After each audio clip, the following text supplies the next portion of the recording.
Hey, everybody, welcome. It is the Friday news lunch from the Bucks County Beacon. Yes, I'm Kevin Mahoney. And I'm Cyril Nicolaico. Each week, we'll serve up the week's top stories affecting our communities and the nation.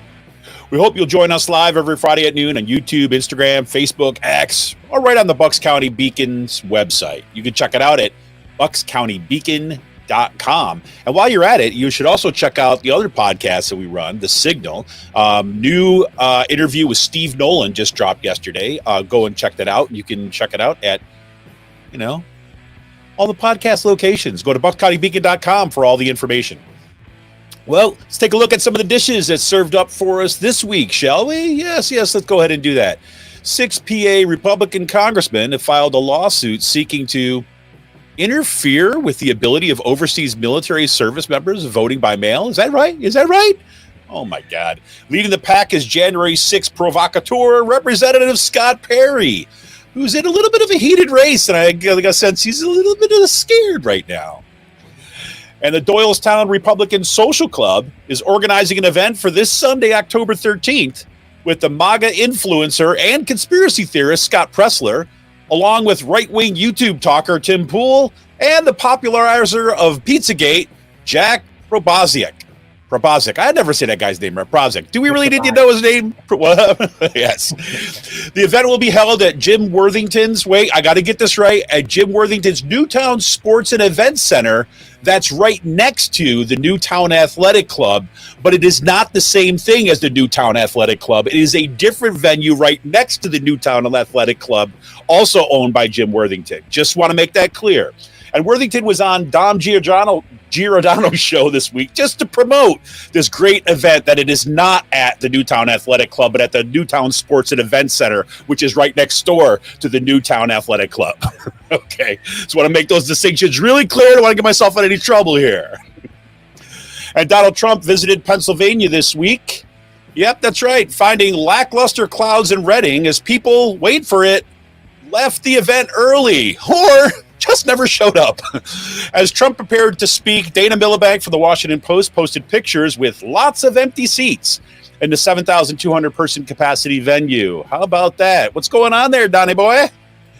Well, that didn't stop Trump from spewing rivers of lies and misinformation, though. According to a fact check from CNN, Trump let loose at least 40 false claims during his speeches in Reading and earlier that day in Scranton. I've got them all right here if you want to kind of like the list. Christian nationalists are hitting the campaign trail hard here in Pennsylvania and in swing states nationwide. Christian nationalist Lance Wallnau teamed up with Turning Point USA for a prayer rally outside Pittsburgh at the end of September. Yes, J.D. Vance joined that rally. And the Christian nationalist activist Sean Feucht. How do you say that, Cyril? Feucht? He was joined by State Representative Stephanie Borowitz, failed PA Republican gubernatorial candidate Doug Mastriano, and PA's own Christian nationalist star Abby Ibildnis. Yes, for a rally on the Capitol steps in Harrisburg last weekend. Christian nationalists have been making the case that Trump has been anointed by God to lead the United States. Wow. Now, as we know, over 2.5 million people are still without power, and at least 16 people are dead in Florida from Hurricane Milton. That's just 2 weeks after Hurricane Helene's devastation. Scientists once again point to the impact of climate change and both storms, painting a grim picture of the transformations of our world from fossil fuels. Meanwhile, the hurricanes seem to rapidly intensify right-wing conspiracy machine once again. It has false and patently ridiculous claims that Hurricane Milton was engineered and that the U.S. government is secretly manipulating Florida's weather made their way to X and other platforms. Many of the accounts posting these conspiracy theories were one and the same with those who spread conspiracy theories about COVID and COVID vaccines, as you would imagine. As the editors of The Guardian put it in an editorial, quote, "Extreme politics is worsening extreme weather." Indeed. And residents of Bucks County, my family and myself included, got a rare opportunity to see the Aurora Borealis last night. It was pretty cool. People from the county and across the region were able to witness, pretty much a once-in-a-time event as the skies lit up with green and pink. And on a hyper local level, if you're coming to Percy, PA anytime soon, you'll be happy to know that the Callow Hill Bridge is finally open again. Yes, indeed. Cyril, what's going on? How you doing? I'm doing good. How about you, Kevin? Pretty good. It's been this morning. It actually felt like fall for real for a short period of time. It's nice and chilly here. The sky was clear last night for the Aurora Borealis, and I'm kind of just in the mode of let's lead up to election day. Let's get rolling. Yeah, this is the home stretch. How are you feeling about it? To be honest with you, I go back and forth pretty much about 5 times a day. Yeah. And it's I have a very difficult time to kind of to say what's actually happening out there on the ground. Like what I see in the polls, right? These poll numbers come up, and I don't know what to trust. And it seems like the way that the polls are being deployed right now seem to be more about ensuring that they're going to get horse race coverage in the mainstream media than they are giving us valuable information about what's happening kind of on the ground. Now, I could be wrong about that, but it's there. But I don't. At the same time, I see. There was another story. I didn't mention this in the headlines, but the Harris campaign has raised over $1 billion. Since she entered the race. That's good news. I'd love to see even more of those resources being deployed in organizing or billboards or ads around the state. But I don't know. I think it's going to be this, all hands on deck right up until the election, and that's just the way it's going to go. How about you? Yeah, I mean, I'm cautiously optimistic. I feel like the Harris campaign definitely has momentum going into this. My real concern is post-election. So, like I said, I'm cautiously optimistic that she's going to win, but I'm 100% sure that Donald Trump's not going to concede. And they have an action plan to challenge the results of the elections in key swing states.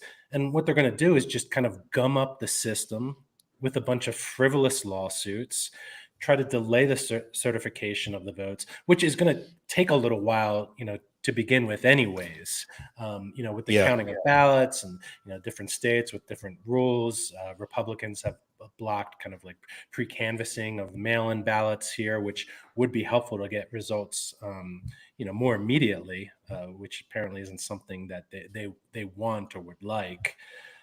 So for me, my big concern is what happens when we see all these lawsuits. We see the Trump administration, push out disinformation about who potentially won the election, if in fact he did lose.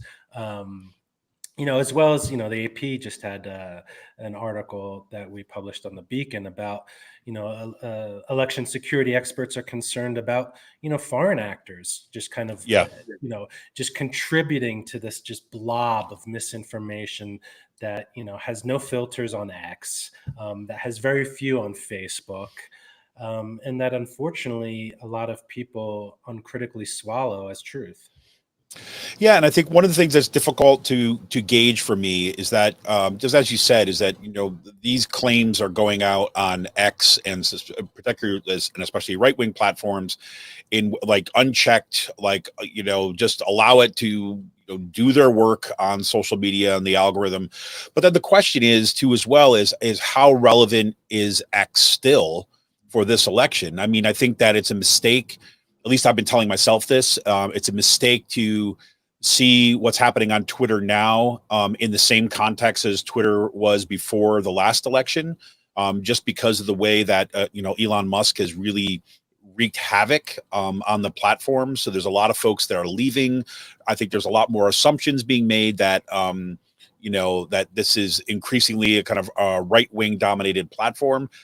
But again, having said that, everyday users of the platform, I'm not sure how much that registers. So I mean, I think it's going to be interesting to see how that plays out. I don't know. Yeah, I mean, for one, you also have like Fox News and One American News Network, and other kind of like alt-right and far-right, quote unquote, media outlets kind of serving as an assembly line, just kind of like moving these conspiracy theories along and helping them reach a more mainstream audience. And then you have folks that like they won't even read just regular newspapers, Right. or watch, like New York Times or the Washington Post, or even watch ABC, World News Tonight, or even if you wanted to go into like CNN or MSNBC, which I'm not a huge fan of cable news, but still it's a little more, subdued. And I remember a few years back, well, I guess this was in the lead up to the 2020 election. Local MAGA millionaire Jim Worthington gave an interview with Canada's Globe and Mail, and they asked him where he gets his news, and he's like, well, Fox News is too liberal for me. I get my news from like Facebook. Right? And so this is where like these memes, or maybe now like these deep fake videos, are going to kind of be posted, shared, and spread. Yeah, absolutely. Before I want to I think we should follow that right in there in a second. I want to say good morning to Emily. Good morning to Ryan. See your comments in there. We're going to get to them in a second. I think there's some great questions. Emily was asking about, pointing out that the Harris campaign seems to be doing a lot of work courting Republicans rather than talking about helping working people is a mistake, in her honest opinion. We're going to see how that stuff plays out. I think, again, I'm having a very difficult time gauging what kind of reach out is happening kind of all over the place. It's very difficult. And anytime I see national coverage, the way that is happening at a national level, I'm very skeptical of that, given how we know, the importance of swing states, about what happens in terms of the Electoral College. So the national conversation is I think happening at the same time that these like more localized and statewide conversations are happening. So that's going to be interesting to see how that pans itself out. But let's go to this point on like Worthington getting his news from Facebook, because that's the better news for him, right?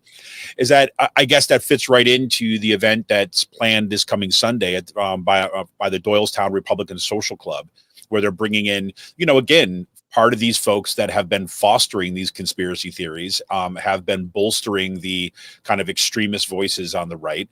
People like Tim Pool, who used to be a quasi kind of liberal covering Occupy Wall Street back in the day. It's kind of always wild to see that trip. But Scott Presler and Posobiec, or how do we say his name? I can never say that dude's name. Yeah. So, I mean, this. I hadn't seen this until you brought this to my attention. I was like, that was like, holy crap! It was like you're bringing in like the conspiracy theorist to help your turnout efforts, right? To help with your messaging. What in Bucks County? Yeah, I mean, and it's not just conspiracy theorists. I mean, for example, like with Jack Posobiec, a Southern Poverty Law Center investigation found that he's collaborated with white supremacists, neo-fascists, and anti-Semites for years. I'll quote SPLC's Michael Edison Hayden. He said Jack Posobiec's extensive ties to white supremacists should serve as a wake-up call for anyone who hasn't made the connection between Trump's MAGA movement and hate, right? Yeah. And he just published a new book called Unhumans: The Secret History of Communist Revolutions. Now, for him, a communist, isn't someone like, Marx or Lenin. It's anyone to the left of Joe Manchin, right? Yeah. So this would include like LGBTQ people, public school teachers, college professors, right? Feminists, Black Lives Matter activists, immigrants, and progressives. And what it is essentially is like a call to arms and violence against us, right?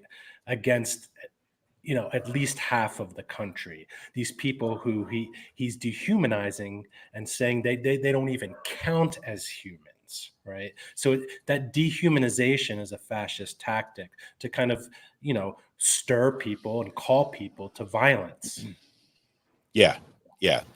And these are folk, and I think that's what they're bringing here to Bucks County. It says a lot about what like the Bucks County Republican Party seems as its strategy, right? Yeah, and absolutely, and like Posobiec is the mainstream of the Republican Party now. I mean, even J.D. Vance blurbed this book. He wrote, "In the past, communists marched in the streets waving red flags. Today, they march through college campuses and courtrooms to wage lawfare against good, honest people." Maybe he's talking about the January 6th, insurrectionists. And he writes, in Unhumans, Posobiec and Lisek, his co-author, reveal their plans and show us what to do to fight back. Ooh, boy, that sounds really heartwarming, and must be about what, lots of cook-offs and baking pies and sharing love and helping your neighbor, my guess is. Yeah. I mean, and Posobiec, I mean, he's linked to like Roger Stone as well. Worked as an operative for Stone's organization, Citizens for Trump, helped boost Stone's Stop the Steal disinformation campaign, which helped lead to the January 6th insurrection.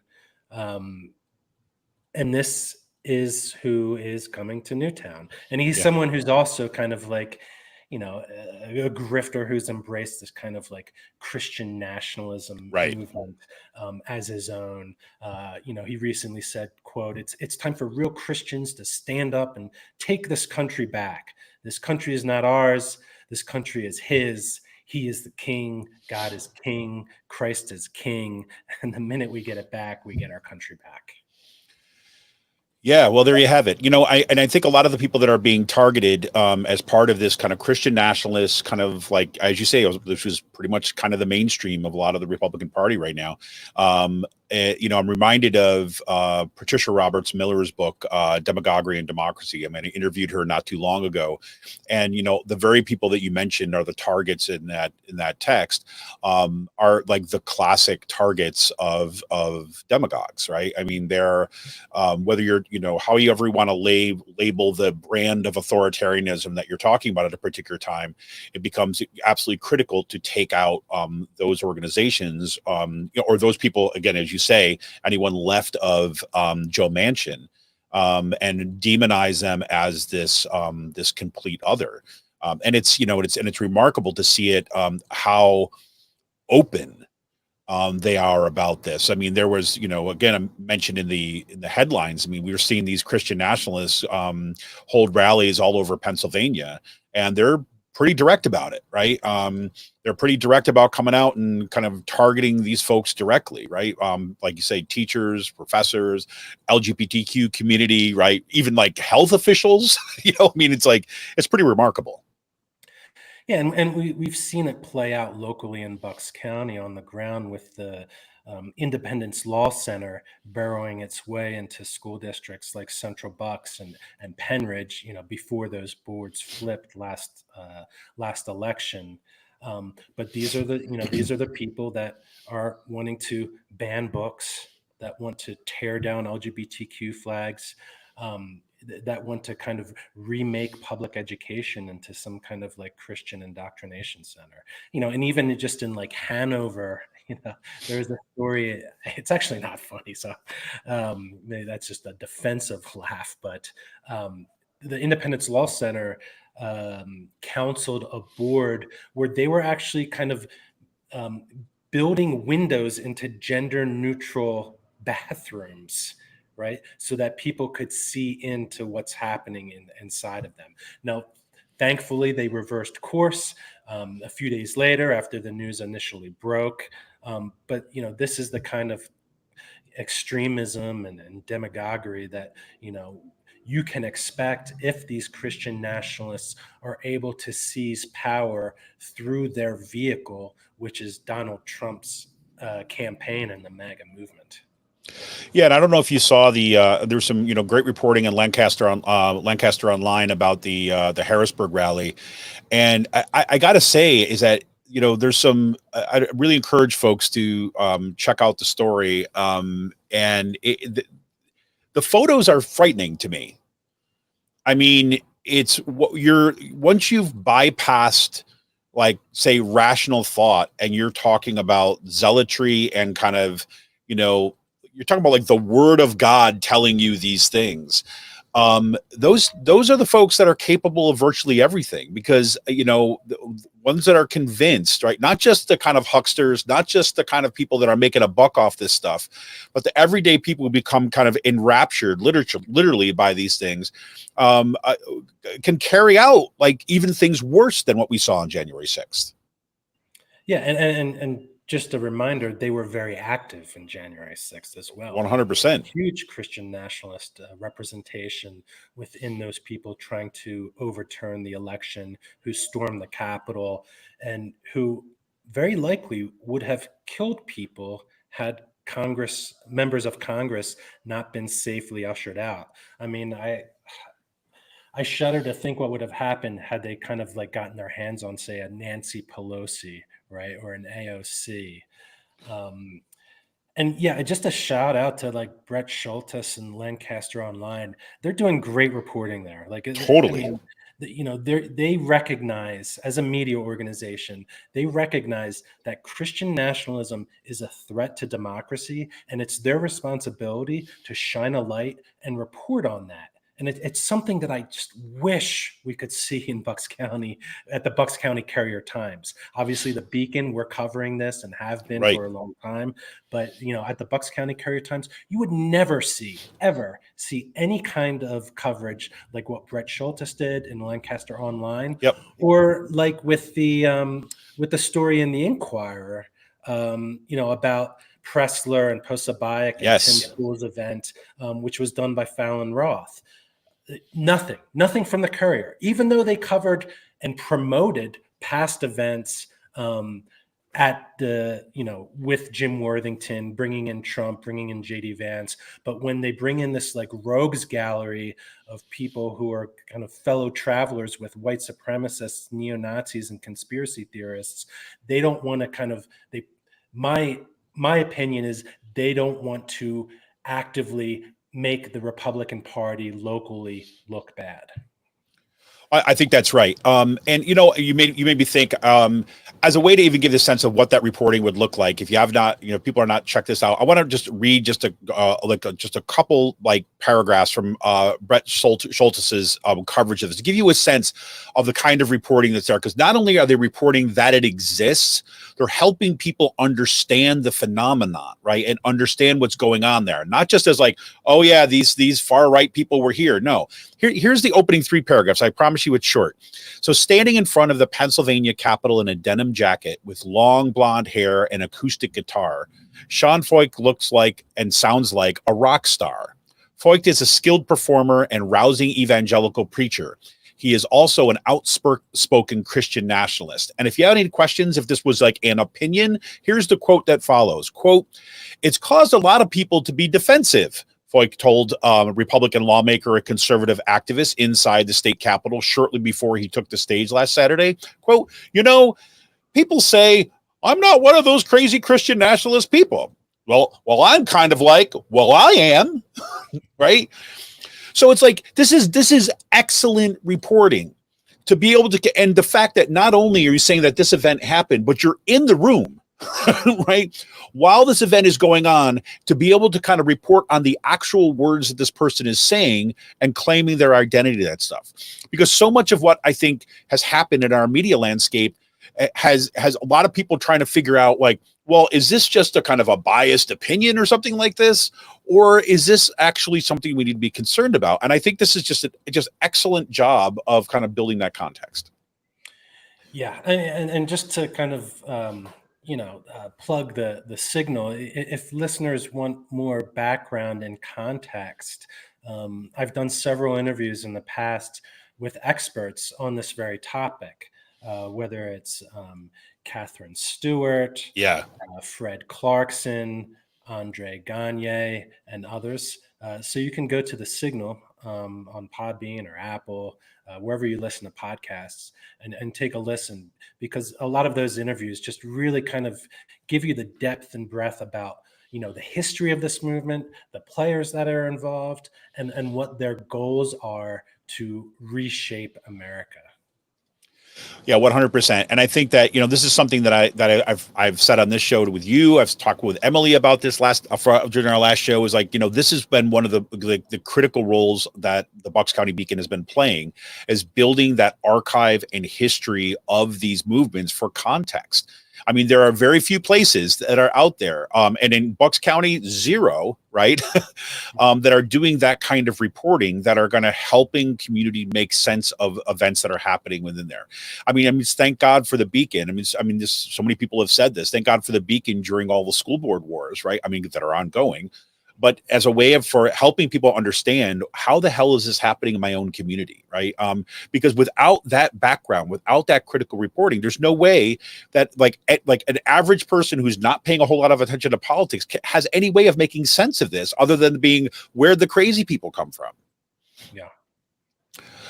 Crazy. Well, let's go back to like another story that we got up here too as well, because this is all linked, of course, right? I mean, you start to see the linkages, right? With the stories here pretty quickly. So right at the top, we've got 6 PA Republicans, right? This story blows my mind, right? 6 PA Republican congressmen filed a lawsuit seeking to interfere with the ability of overseas military service members from voting by mail, right? And Scott Perry being at the head of them, right? The Republicans, who are supposed to be about the soldiers and the troops and all this kind of stuff that they tried out, now they're actually trying to put barriers, right, in front of service members who are overseas from voting. This is just crazy. I mean, what do you think is motivating them? Is it like, do they believe that the military has become too woke, or is there something else that's driving this? Well, I think that's probably some of the things that start creeping into it. But I think it's the fact that, you've got service members and military members who are like concerned about what they're going to be asked to do, right? In the event of a Trump victory. Right. And number two, people like Scott Perry and Republicans standing in the way of veterans benefits. I mean, just really pragmatic stuff. Right. Yeah, I understand actually why Scott Perry wouldn't want to have military personnel allowed to vote. I mean, given his track record, which is what you brought up. I mean, he voted against bipartisan legislation to help house homeless veterans, right? And he voted against increasing support for pregnant veterans. He also voted against the Bipartisan PACT Act to aid veterans who are exposed to toxic substances in the military. He not only did that once, he did it twice. And then he voted against keeping the government open, which would have meant that 2,500 active duty troops in his own district would have to work without pay. It's astounding. Yeah. Astounding. And especially for a party that has tried to historically brand itself as the party of like the troops, right? I mean, it's just crazy. Yeah. How does that, I don't even understand how that kind of like branding could work now, especially when it seems like the Republican Party has become like a pro-Russia party as well, right? Yeah. Well, I mean, I think at any time it comes to, this is what happens when you let go the tether of like the most extreme kind of members of your party and you let them run the show, right? I mean, that's really what it comes down to. Is like, suddenly their cart got hitched to like, like the wild bulls, right? And they're just like, okay, we're here along for the ride. It doesn't make any sense anymore, right? There's like, it's remarkable that you have a party that had for so long had branded itself like the party of family values, the party of kind of like strong defense, the party of the troops, the patriotic party. And we need to asterisk next to every single one of those things here. But as a branding operation, that's what they've been trying to do. I mean, the people who are running the show now, like at the Republican Party now, are just running that stuff into the ground. Like, because there's they have no consistent policy when it comes to like America's interests, right? So it's like, okay, really it's like this: if the Democrats are supporting, let's say, Ukraine, well, then we have to be against that, and we have to raise questions about that. There's no principled discussion there, right, or argument. It's just that the Democrats are supporting this, or Joe Biden is supporting that, and that leads to absolute disaster. But when you've conditioned people enough, like through a kind of a systematic, information machine, right, the right-wing media infrastructure, to basically just, being willing to, flip on a dime, right? Kind of like turn your direction and position, doesn't matter. All you need to know is that if the Democrats are for it, then we're against it. And that's what their party is. I mean, should Trump lose in November, and should democracy be able to sustain itself with a peaceful transfer of power? The Republican Party is just ruined, right? I mean, what do they do if they lose in November? What does a post-Trump Republican Party look like? Who kind of like seizes leadership of it? And do they keep going down this kind of like deranged MAGA road, or do they try to kind of, go back to, more classical version of itself, let's say in like the 80s with Reagan, where they just kind of, with how he kind of like viewed like, free market economics and just kind of really, flexing and exercising the U.S. Military abroad, etc. I mean, what do you think? I mean, I don't think there's any coming back from this. I don't think there's a going back to that thing, especially because the people who are in leadership positions, who are increasingly becoming in the leadership position of the Republican Party, barely remember Reagan. Yeah. Right. And the Democrats have basically all but taken over being the party of like free market liberalism. Right. I mean, literally, it's like, that has completely shifted. What the Republican Party has now is nationalism. Right. Mm-hmm. And so, yes, Donald Trump right now is currently, he's a really good spokesperson for this brand of Republican Party politics. But as long as you have I think the leadership of the Republican Party right now is really in the media sphere. Right. That is where there's a fact that Ted Cruz sees that it's a great idea to have a podcast as part of his campaign and not go meet with his constituents, but have the podcast, shows you that, he's got his finger in the air and he knows which way the winds are blowing. And that's where the power is going. That's where you hold over. When Trump goes, that media infrastructure doesn't go. Yeah. Right. And they are going to work because their bread is buttered on the extremism. And I think they're going to continue to fan the flames of nationalism. My view is this is where the Republican Party is headed, right? If you can show me somebody in the Republican Party right now who is standing up for principles other than what we see in the MAGA infrastructure, what I think that next stage is going to be, we are going to be witnessing climate disaster after climate disaster. And the goal then is going to be shut our doors, right? America first, keep everyone else out. That's what I think. That's where I think that's the trajectory of the party. Now, I'd gladly eat my words. I do not want that to happen because I think that's a really dark space. But I don't see anybody else in the party who's saying otherwise. Yeah, and it potentially gets darker because, once Trump stops being the Pied Piper of this party, there's no one else with his, and I hate to use the word, but charisma and pull over his whole base, and so it's just like it's going to be like herding a bunch of feral cats, with all these kind of like different extremist, MAGA, Christian nationalist, white supremacist, neo-Nazi constituencies, which create the base of the modern Republican Party. Yeah, and look, and feral cats, when they're backed into a corner, generally don't roll over on their back and want you to pet their tummy, right? They strike out, right? They strike out and they lash out as a last kind of effort, and that's a dangerous concern. So here, we'll say, I think in November, should Trump lose, and that's the concern, and I'm wondering how. The Democratic Party is going to kind of confront it, how law enforcement is going to confront it, and what happens from there. Well, okay, so here I've got to follow up totally. I'm going to pause that one for a second, but I want to ask you this question. So you asked me about like the direction of the Republican Party. what I wonder is, what does this mean for the Democratic Party going forward?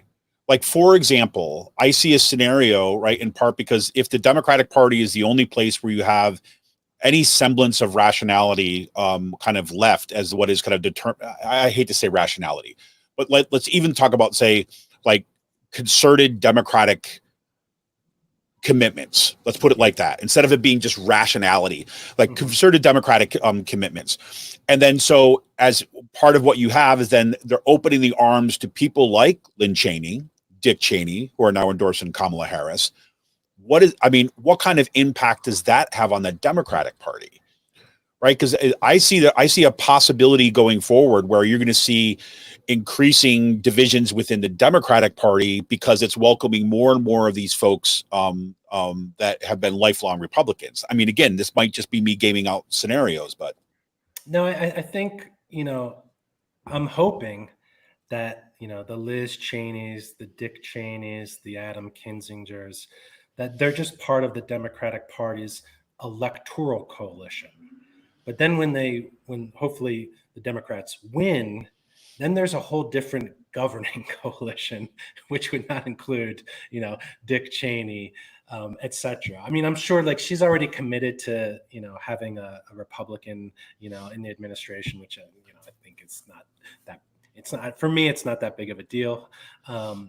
But, if you look at the Democratic Party, I mean, the foreign policy has been consistent forever. It's just, a little less barbaric than the Republicans, a little more respect for the rule of law, when it comes to kind of like the UN and other international treaties. But we're never going to have a progressive foreign policy. Unfortunately, I don't see it happening. I wish we would, but I just don't see, Kamala Harris or maybe someone that she might put into the kind of State Department or the Department of Defense, having a more kind of progressive outlook on how we should run international affairs, how we should kind of respect other nations' sovereignty, and how we should, essentially use our military power, with, caution and prudence. As far as like economic policy goes, maybe they get pushed to the right. I mean, Biden's had kind of like a somewhat center left-ish kind of economic legacy that he's going to kind of leave behind him. yeah. Come next year.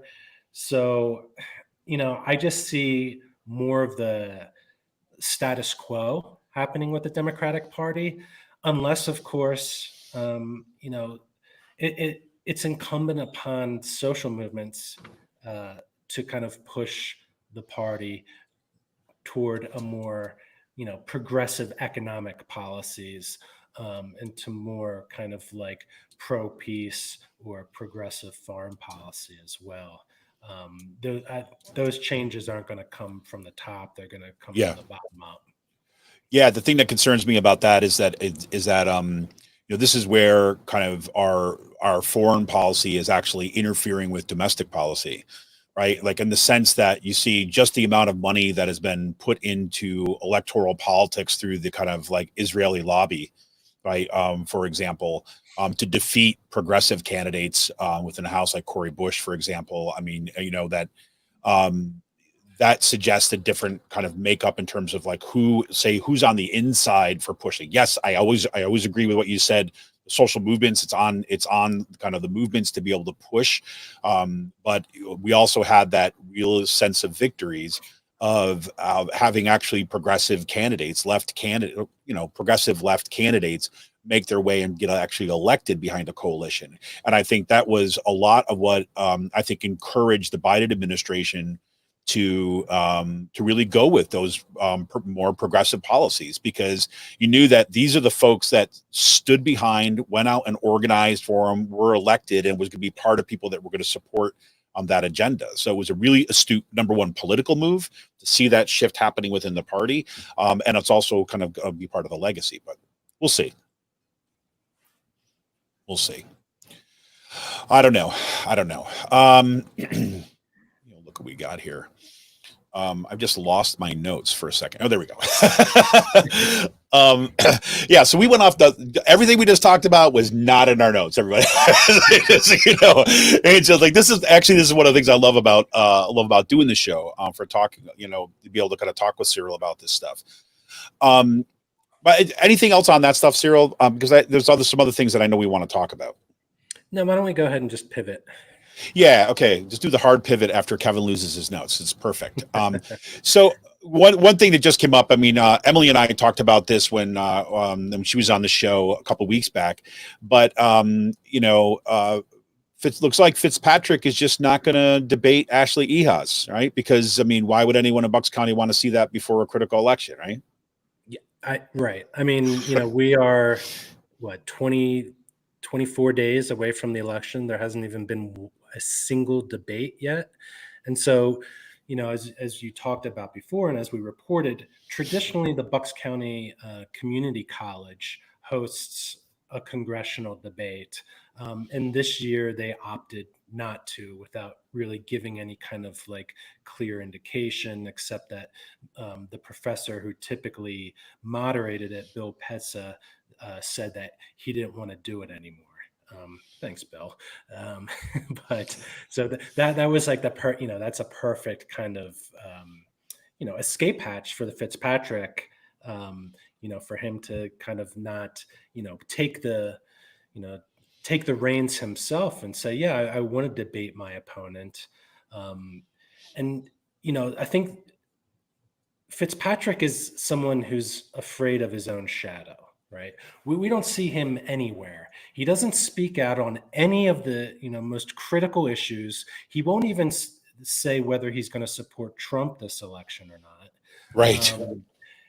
And what he has at his service is a, local, media ecosystem, which is completely, with the exception of Tom Sofield, who, the Fitzpatrick campaign is pretty much banned from any of his events because, he's just a straight reporter that reports the facts and, we'll dig into kind of like both sides of the issue. But with like the Bucks County Courier-Times, they've had maybe like 3 or 4 stories on Fitzpatrick this year.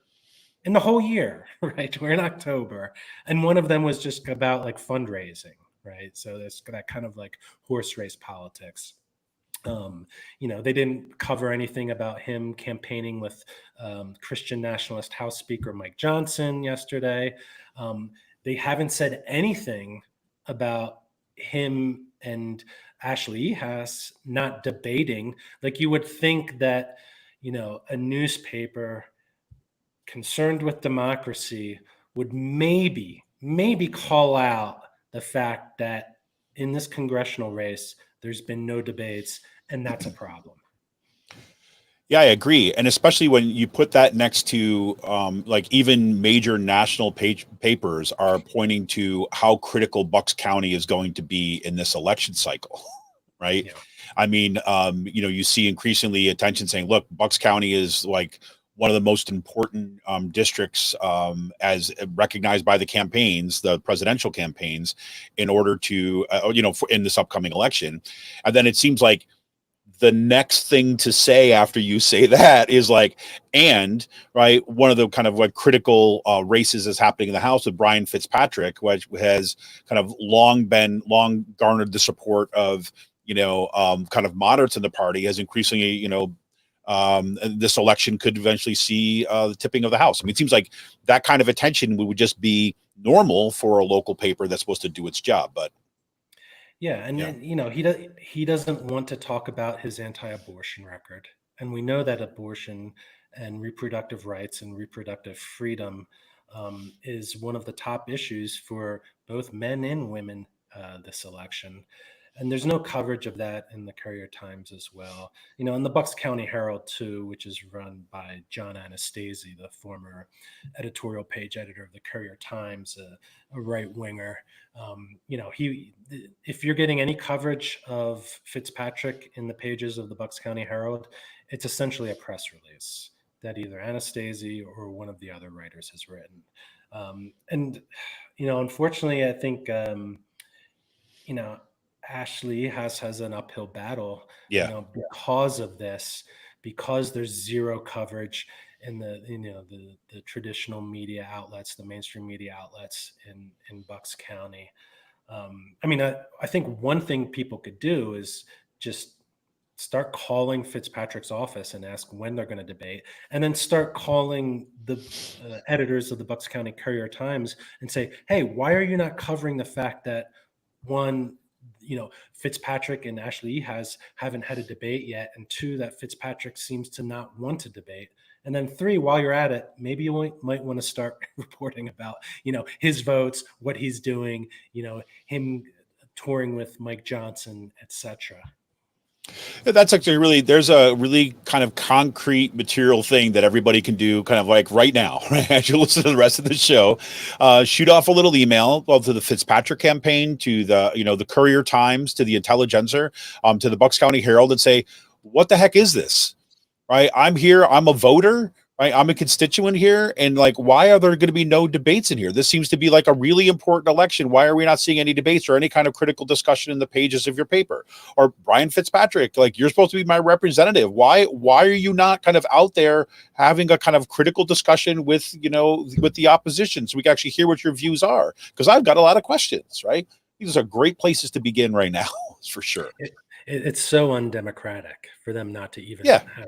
And one debate is still pathetic, right? There should be at least two or three, I would say, probably three, which in the past is traditional, but now this is kind of like the new normal. There's only one VP debate, one presidential debate between Kamala Harris and Donald Trump. Maybe next election cycle, if not 2 years and 4, we're just going to do away with debates altogether. Yeah. Absolutely. You got to help us if that happens. Yeah. It's like, where do we go? Where do we go from there? I think, obviously we're sitting here on this podcast right now. We've got our own answers to that, for even having, this kind of venue as a way of attempting at least, to bring some of the critical perspective of here, because it's just not happening for the general public, but, it's not, whatever. I made a commitment to myself today that I'm not going to get myself all cynical. So I'm just going to be clear about this. But you're right. In the absence of that, if we find ourselves, we're no longer going to debates, we're no longer going to have critical engagement between candidates. It's all going to be, who's got the better echo chamber as a way of, getting people out to vote, for issues that may or may not be real. That's just not the place you want to be. Yeah, and it speaks to our lack of a small d democratic culture, and that's something we need to have in order for democracy to properly function. Yeah, and speaking of that, I want to go back to some. We had a comment like early on in the show from Ryan, and Ryan said, like, how much of an impact do you think Trump's MAGA false claims about FEMA support have damaged people in the wake of Milton? And it goes to exactly this, like, aspects of governance, right? About what it actually means to have like a government that actually does things for people. And then we're looking at, these claims that we see circulating on right-wing media right now that are, that got like hundreds of thousands or tens of thousands of views on X and some right-wing platforms that are making these claims about the government and FEMA, like engineering Milton and manipulating the weather down in here, which can essentially, cause significant problems. What do you think about that question, about kind of like what we're seeing at just the kind of the role of government, the basic role of government in something like a disaster? It's a great question. First, this is something we're even seeing locally. To go back to my, favorite MAGA millionaire, Jim Worthington, he posted a day ago that, quote, "Sadly, I'm hearing from reliable sources," meaning his MAGA campaign folks and friends, "that the death toll in North Carolina is in the many thousands, not hundreds as reported." And that has 373 likes, hearts, emojis, etc. So we're seeing that disinformation spread locally. I think one reason why they do that is because, this far right movement, this MAGA movement, they don't want people to believe in small d democratic institutions like government, like media. And then when that happens, when these people stop believing that they have their best interests and are working in good faith to provide them with the services and information that they need, then it goes back to Trump being, he's the only one Right. that can do this. He's the only one that can provide these services to you. He's the only one that will tell you the real truth, etc. It's dangerous. It's dangerous. There's a great book. I'm actually reading it in one of my classes right now by Nicole Hemmer. It's called Messengers of the Right. And in there, she talks about, I think it's actually in the preface of the book, where she talks about one of the things that had happened. This is kind of the early part of the 20th century, right? This right after World War II. This is before the rise of Fox News. Right, like extremists, kind of like right-wing activists coming out of, all the kind of anti-New Dealers and all this, decided, that, look, we need to have a media activism to change the way that people think about issues in general. And one of the key things that they did is say, okay, we're going to raise questions about the kind of the ability to know things, right? That we're going to go after the notion that, journalism can be objective or report fairly upon things, that everyone's got an agenda.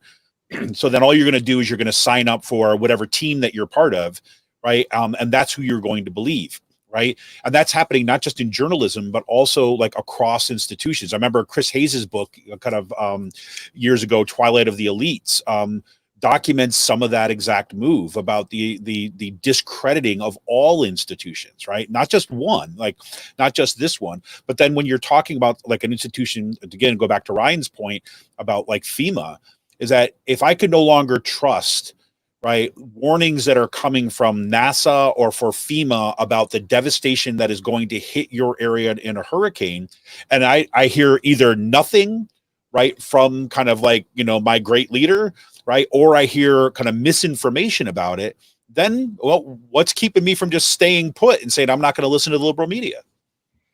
Yeah, and this explains also, the war on public education as well, right? Right. And that's why we're seeing this. That's also one of the institutions that they don't want people to have faith in, and that not a good chunk of their base are against. I think like overall, I think a lot of people are very supportive of public education, but there is a pretty hardcore kind of movement that wants to dismantle it, and it's everyone from oligarchs like the Koch brothers or the Bradley Foundation, down to kind of what I would say is like neo-fascist groups like Moms for Liberty.